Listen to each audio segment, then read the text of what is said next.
Alright, hello, and welcome back to another episode of Higurashi When They Cry, Chapter 1. Ooh, let me quickly do that so that way my controller doesn't fall on the ground. And I'm pretty sure that I grabbed this tip last time. I did, yes. So let me go back, continue. Alright. This game is getting dark, or this visual novel. Weariness and a headache. Not a very nice way to start the day. What's wrong? Keiichi? You don't look so well. When did you go to sleep? It seemed that my mom had noticed my sullen state. Yesterday, I kept on waking up in the middle of the night. Without a doubt, I felt a presence. I felt the presence of someone standing in front of my door. I told myself repeatedly that it was my imagination and forced myself to try and sleep. Except, not being able to stand it, I gathered up my courage and opened the door. Of course, there wasn't anyone there. I think I did this 3 times throughout the night. Or maybe I just didn't remember doing it any more than that. Even though I was able to get to the breakfast table without incident, I still didn't feel at ease. That's calming music at least. It might be a cold. I don't really have an appetite. You do seem a little warm. Well, can you make it to school? Technically, I did go to a school, but it was mostly self-study. It wouldn't matter much if I missed a day, would it? It could have been that I hadn't been feeling well for the last few days because I really did have a cold. If I took some medicine and got a good day of rest, I might be able to greet everyone with a smile tomorrow. Ding dong! Startled, I looked back and forth between the entrance and the clock. It was 10 minutes later than when we usually meet with Reina. It was Reina. Reina-chan came to get you. What are you going to do? Are you going to take the day off? Reina was a good girl. She might be somewhat quirky, but she was certainly cute. The lunches she made were delicious, and she always looked out for me. Why should I be so scared of something like that? It wasn't Reina's fault.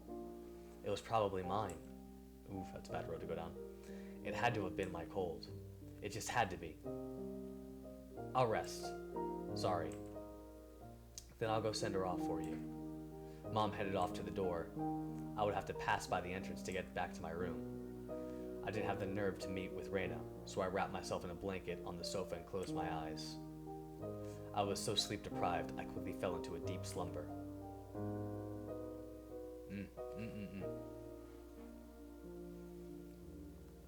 I had only intended to lie down for a bit, but it was almost noon when I woke up.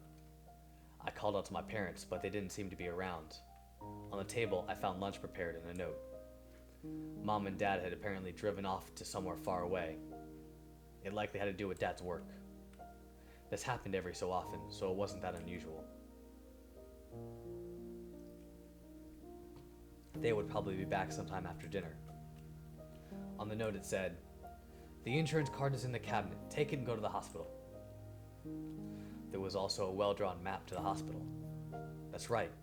I hadn't been there before, so I didn't know exactly where it was. I had a light lunch, although it really was just leftovers from the morning, and just in case, went to the hospital.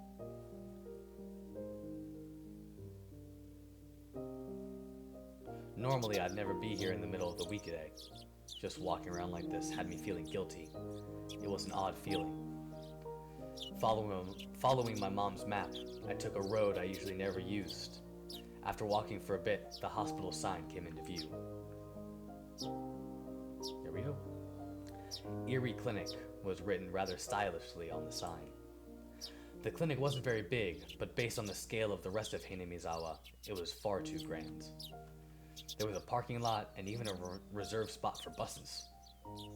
They must be making a mint. Probably the only hospital around. I spaced out in the air-conditioned waiting room until it was my turn to be seen. Mayabara-san, please make your way to the examination room.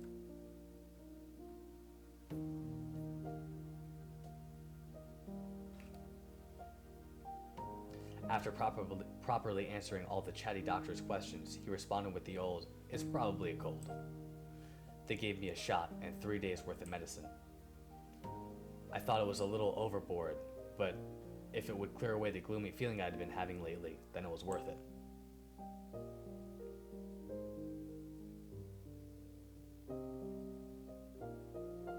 I settled the bill and took a quick trip to the washroom. As I was leaving, I overheard a conversation between some elderly people who seemed to be regulars at the clinic. Of course, I had no intention of eavesdropping, if it wasn't for that word. Must have been an onikakushi. I wonder. She was still pretty young. Might have just eloped. With whom?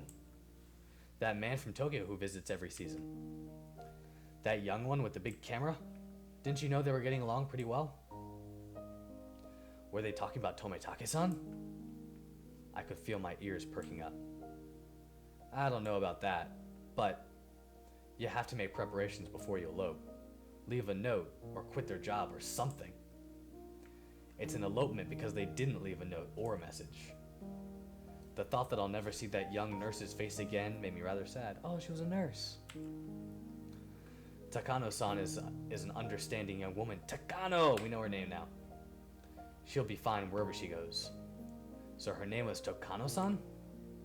That woman with Tomitake-san. And she worked at this clinic.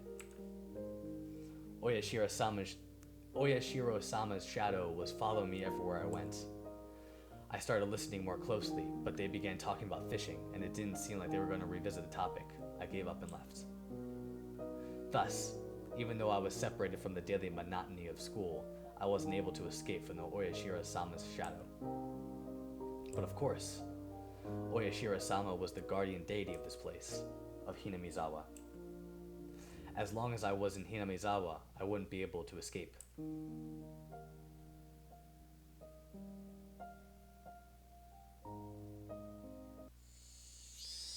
Maybe it was because I was walking outside, but my appetite had suddenly returned. I might as well buy a snack with the change from the examination fee on the way home. Contemplating that, I turned into a familiar street. At that moment, I heard a car horn abruptly honk behind me. Was I really walking so far in the middle of the road where I'd be in a car's way? I moved farther off to the side, but the horn was still honking at me. I turned around, peeved. Maebara-san, good day to you. It was Oishi-san. He stepped out of his car, AC on full blast, and waved at me. What's up today? School on break? Just not feeling well, so I took the day off. I was about to buy lunch and head back home. That's great! I'm just about to get lunch myself. Would you mind going together? Ah, if you're not feeling up for it, then don't mind me. I was just gonna lie down after going home anyway. And I didn't really have a cold. I doubt you'd want to eat at one of these local places. Let's go into town. It's a bit of a drive. Is that alright? I know a pretty good place. I'd finally begun to understand Oyashiro-san's roundabout way of saying things. Yeah, he wants to talk. He probably wanted to talk to me about stuff that would be difficult to discuss while in Hinamizawa.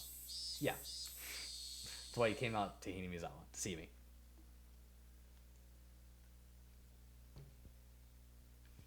I went with Oishi-san, riding in his frigid car. It was almost as if the bright sunlight outside was a lie. I'm sorry about calling you so late last night. Did your parents get angry at you? Oh, I don't like the sound. No. I recalled Brandon, who had been listening to the phone conversation all that time, separated from me by just the door. Even now, in the brightness of the sunlight, the thought still creeped me out. With a big bump that jolted the car, the road connecting to the city changed from dirt to pavement. My head swirled back with a sudden realization. That's right.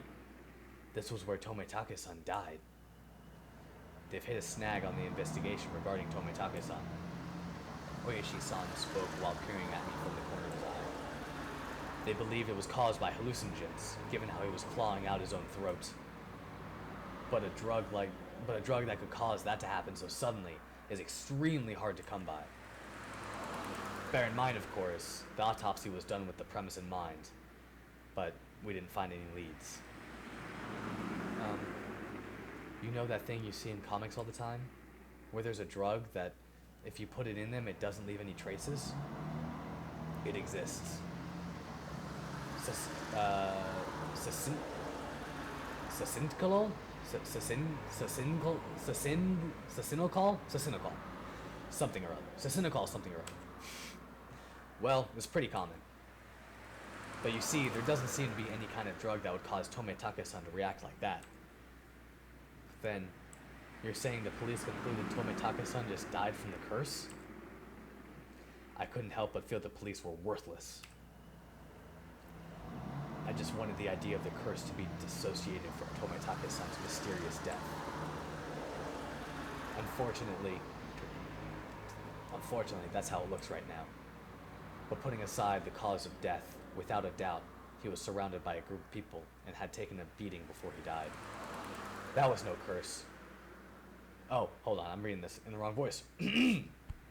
Unfortunately, that's how it looks right now. But putting aside the cause of death, without a doubt, he was surrounded by a group of people and had taken a beating before he died.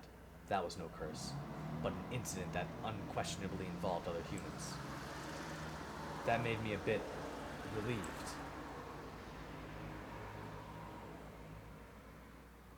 We passed in front of the rather desolate, but still busier than Hinamizawa train station. The car pulled into a restaurant parking lot, and I followed Oyashi-san into the shop.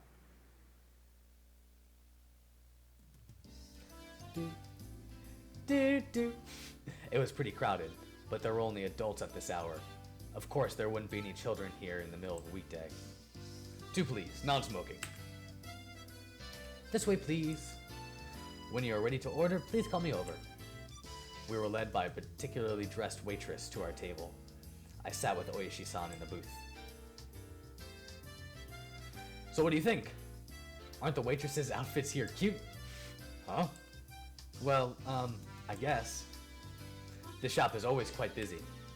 It's more about the waitresses than the food, you see. Uh-huh. Oyashi-san, you're leering. Hmm? Am I really? Mwahahaha.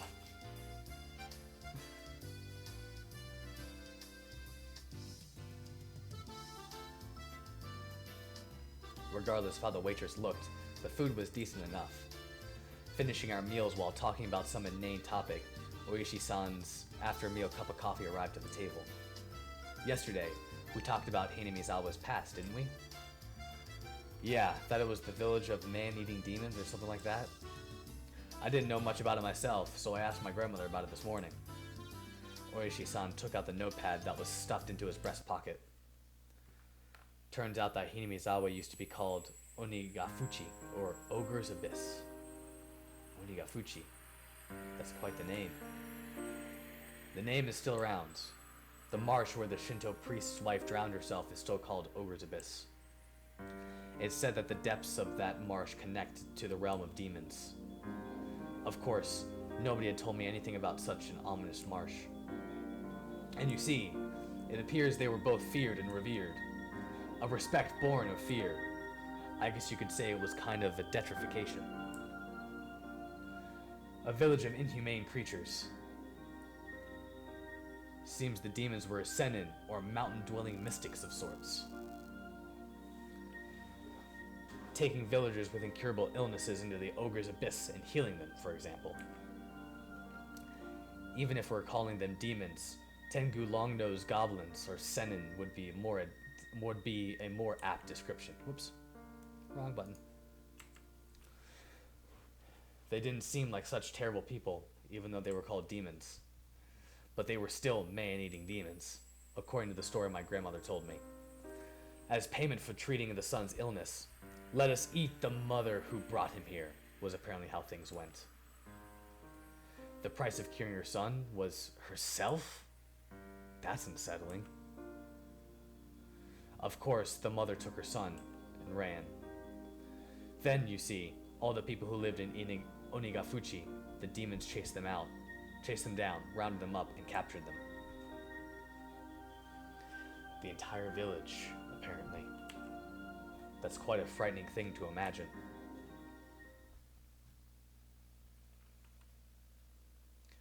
In the end, it seems both the mother and son were caught and eaten. The end. There's a problem with this story. Both witnesses in this story were eaten, so nobody would be able to tell the tale. Huh? There are plenty of old fables like this. In contrast to the ghastly tale, Oishi-san laughed heartily while sipping his coffee. But, well, there are quite a few other tales, where the demons from Onigafuchi band together to capture their prey.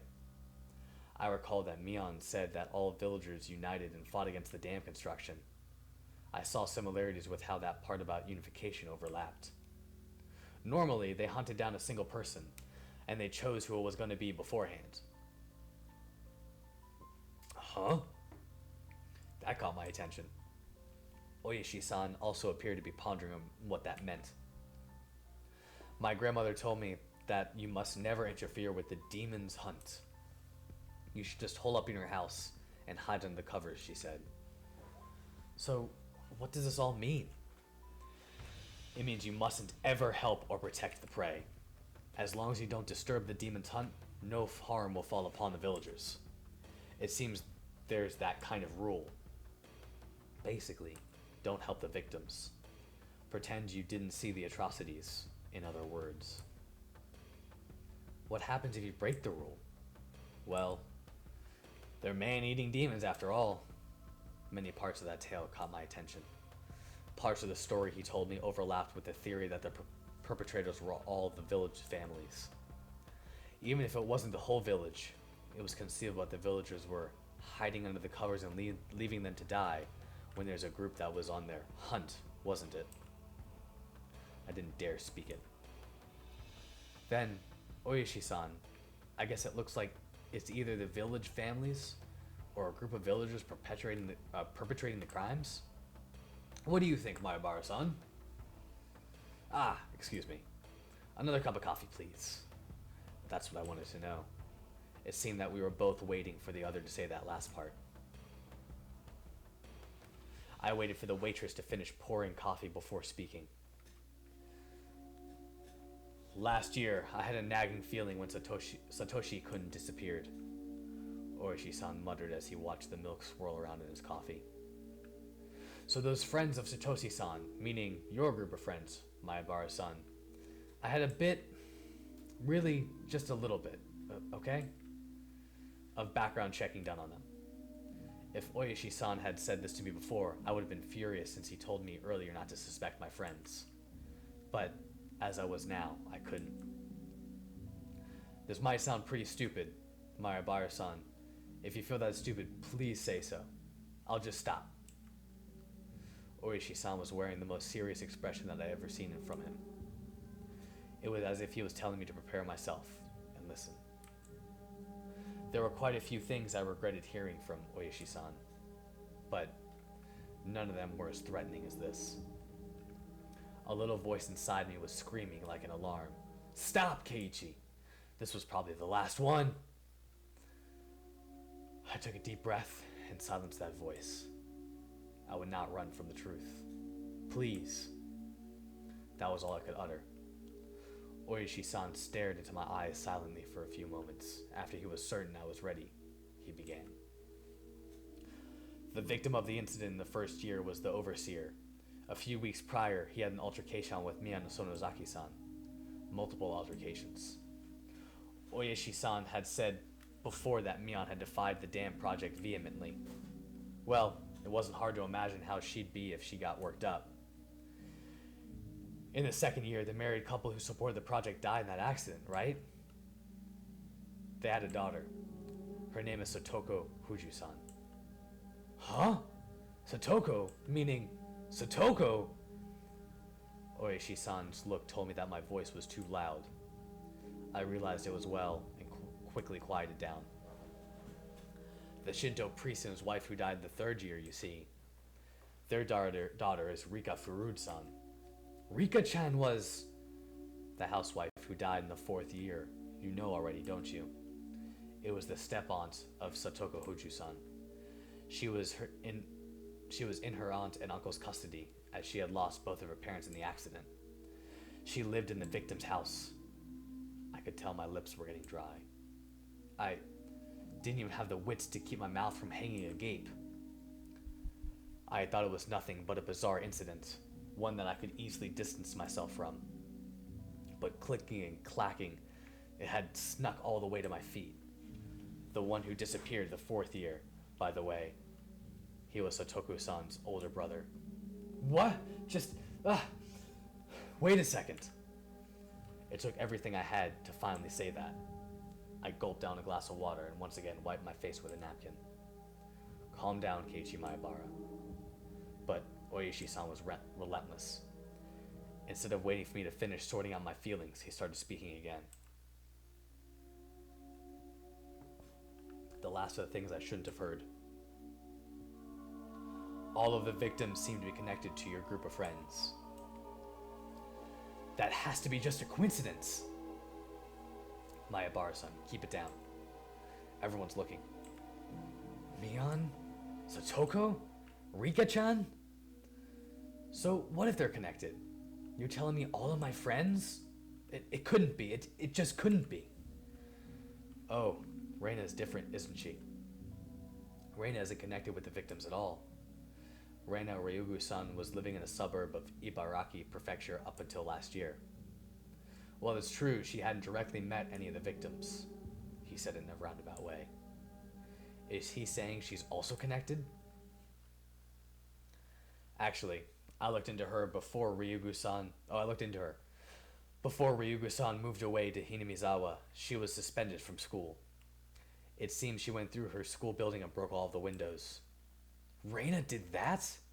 She broke all the windows at her school? That same silly Reina had... I couldn't even imagine it. It seems that after her 3-day suspension, she didn't return to school. She went to a neurologist and was diagnosed with dysautonomia. Dysautonomia, yeah. She was given weeks of counseling and medication.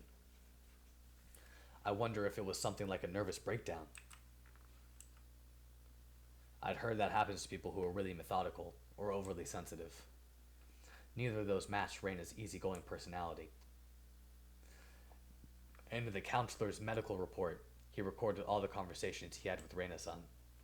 It shows up. And quite a bit at that. What did? Well, that was bad reading. What did? No. What did? There we go.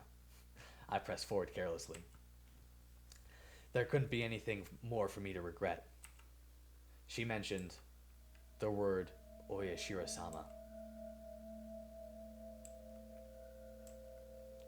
It felt like someone's stone-cold hand was caressing my back. Why? Why had Reina spoken of Oyashiro-sama before she even came to Hinamizawa? Seems that the Oyashiro-sama she spoke of was like a ghost appearing in her house every night, standing over her pillow, looking down at her. My mind froze. I couldn't process what I was being told. A while after that, she moved to Hinamizawa. Ah, that's right. She's not an outsider. Huh? According to the residency register, the Ryugu family used to reside in Hinamizawa. Reina-san moved to Ibaraki right after she finished elementary school. My mind went completely blank. It was similar to the static you'd see on a blank TV channel. My ears began ringing as I lost all sense of comprehension. Maebara-san, are you alright? Shall we stop? Those words brought me back. I couldn't let it end here. Now I understand Reina. Then how about the last victim, Tometake-san? Who was he connected with? Irritated, I let out one final reprisal. All of them. Have you forgotten, Maebara-san? Didn't you all spend the night of the festival together quite merrily? Quite a few of the officers saw you enjoying yourselves. Now there was nothing I could respond with. I fell silent as my brain turned to mush. We should get going. Ah, Maebara-san, did you take your afternoon medicine? I had completely forgotten about the medicine I had gotten until Oishi-san said that. I got another glass of water, and we left the shop after I chucked it down. We got in the car and returned to Hinamizawa via the rough road. I never really paid attention to where I was on my bike, but did cars normally shake this much? It was almost as if the road was desperately trying to tell me something. Ba-dum! That big jolt was from the difference in elevation of the road when it changed from cement to dirt. It was certain I heard Tomitake-san scream. I sat in silence, just letting myself be shaken by the car. I'll drop you off at your house. You missed school because you were ill, correct? My apologies for the long conversation. Why did you talk to me? I blurted out the question. Really, just blurted it out. I didn't expect an answer. I did check with you first, didn't I? If we should stop. Not that. Why did you reach out to me? I understood quite well that Oishi-san was investigating the string of suspicious incidents. But why was he telling me all this? I knew nothing, and I couldn't help. Everything Oishi-san spoke of was news to me. First of all, what could I, having just moved here, know? By chance, if there was a reason for Oishi-san to reach out to me, then it would have to be that I looked suspicious to Oishi-san as I was part of Mia's circle of friends. I'm retiring this year. I plan on moving away after retiring as my grandma wants. So while I'm still on this case, I want to bring the truth behind this incident to light. So, Oishi-san, you suspect them, don't you? All of them. Oishi-san didn't really give a response. It felt a little late, but I thought it was his way of showing a bit of consideration for my feelings. This is mostly intuition from 30 years on the job. Mayabara-san, you're the one in danger. Huh? I wanted to reply with, that was absurd! But in my downtrodden state, I couldn't bring myself to say it. I'll be retiring this year, so I won't be at the Watanagashi next year. So I want to settle things. In other words, he was insinuating that on the next Watanagashi, I might be the victim. I've been warned by the chief as well.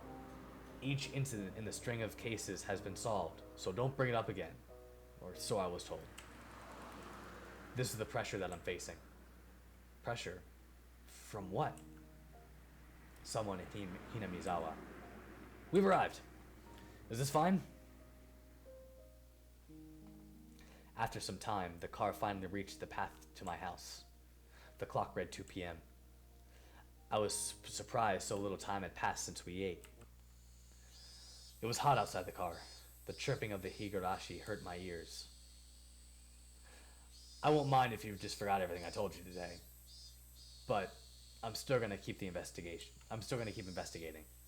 I'll end Oyashiro-sama's curse this year. So, you're saying I should contact you if anything happens? It's fine. Just contact me when you feel you have to, Mayabara-san. I wasn't collected enough to understand Oyashi-san's roundabout way of saying it. Be sure to take it easy. I'm sorry for throwing all this at you while you're taking the day off because you're sick. I didn't really give any sort of response. I'll always be on your side. If anything, believe that. I'll be off now. The tires crunched over the dirt road as the car made a U-turn and disappeared in the cloud of kicked-up dust. It felt like I was watching a boat only throw me a lifesaver in shark-infested waters before disappearing into the distance. That was the first time I thought Oishi-san was being unfair. Telling me I was going to be the next victim, then just saying to contact him if something happened? This wasn't a criminal investigation. He was fishing. And I was just a bait dangling off the line. Would the fish be the perpetrator? Or was it really just Oyashiro-sama's curse? Either way, the bait would be swallowed whole. Damn it! I don't want to die! For some time, I could do nothing but stare at the puddle of water left behind by the AC from the car.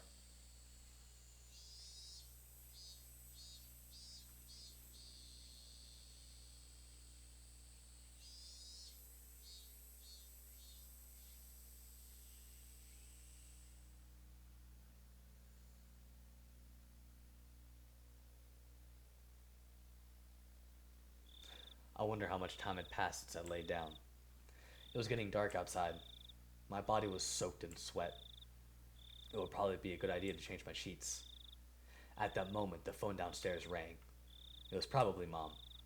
Mom was quite the worrywart. Maybe she had called many times, but I just didn't notice it.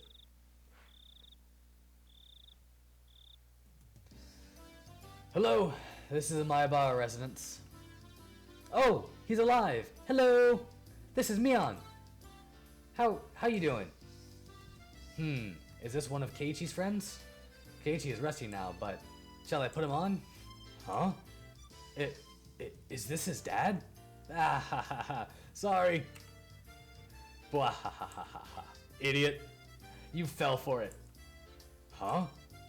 Keiichi-kan! John. After our exchange, we both had a good laugh together. Except, I was suspicious of her, even as we were laughing. Was everybody really involved in the incidents?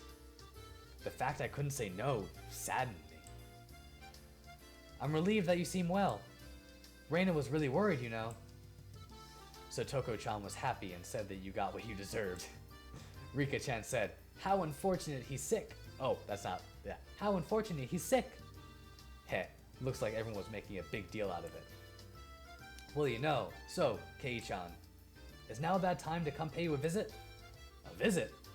No, it's okay. It's not like I'm dying. My grandma made a ton of mochi, you see. I was told to share them. So I'll bring you some. Hey now, you'll catch my cold. Not to worry. Both Reina and I are too stupid to catch a cold. See you. Be there in a bit. She hung up cheerfully. Reina's coming too? That's what it sounded like. I was still concerned about meeting Reina, but I guess if she was with Mion.